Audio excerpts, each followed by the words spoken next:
అయితే వాడోడు వీడోడు పాపం అవగాహన ఉన్నోడు లేనోడు ఏ బీఆర్ఎస్ కథమే చేస్తాం భయ్ మోకాలంత ఎత్తులేనోడు కూడా మాట్లాడుతుంది.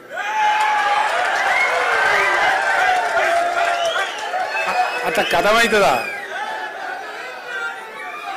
గంట అల్గా కథమవుతుంది. ఇంత వ్యవస్థీకృతమైన పోరాటం ఇంత ఏర్లు 25 సంవత్సరాల వృక్షం కదా బీఆర్ఎస్ అంటే. ఒక రోజు కాదు కదా, ఒక మహా వృక్షం అయిపోయాయి, ఒక సముద్రం అయిపోయాయి. అయితే వాడోడు వీడోడు పాపం అవగాహన ఉన్నోడు లేనోడు ఏ బీఆర్ఎస్ కథమే చేస్తాం భయ్ మోకాలంత ఎత్తులేనోడు కూడా మాట్లాడుతుంది.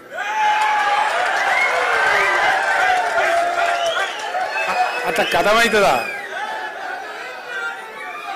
గంట అల్గా కథమవుతుంది. ఇంత వ్యవస్థీకృతమైన పోరాటం ఇంత ఏర్లు 25 సంవత్సరాల వృక్షం కదా బీఆర్ఎస్ అంటే. ఒక రోజు కాదు కదా, ఒక మహా వృక్షం అయిపోయాయి, ఒక సముద్రం అయిపోయాయి. కొత్త ఉద్యమ పంతం మనం పట్టాల్సి వస్తుంది. ఎందుకంటే ప్రజలను కాపాడుకోవాలి, ప్రజల కోసం పనిచేయాలి, ప్రజల హక్కుల కోసం పనిచేయాలి. వాళ్ళ ఆశలు అడియాసలు కాకుండా మనం కాపలాదారులుగా ఉండాలి. ఇంతకు మించిన వేరే కర్తవ్యం మనకు లేదు.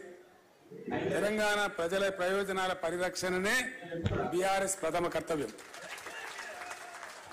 దయచేసి రాజకీయ ఫలితాలు మిగతా వాటితోనే ఆగమాగం కాకుండా, వాటి కోసం పిచ్చి పిచ్చి కాకుండా బ్రహ్మాండమైన ఉజ్వలమైన భవిష్యత్తు ఉంటుంది. మనకు భవిష్యత్తు మనకు కాదు, తెలంగాణ రాష్ట్రానికి ఉంటుంది, తెలంగాణ ప్రజలకు ఉంటుంది.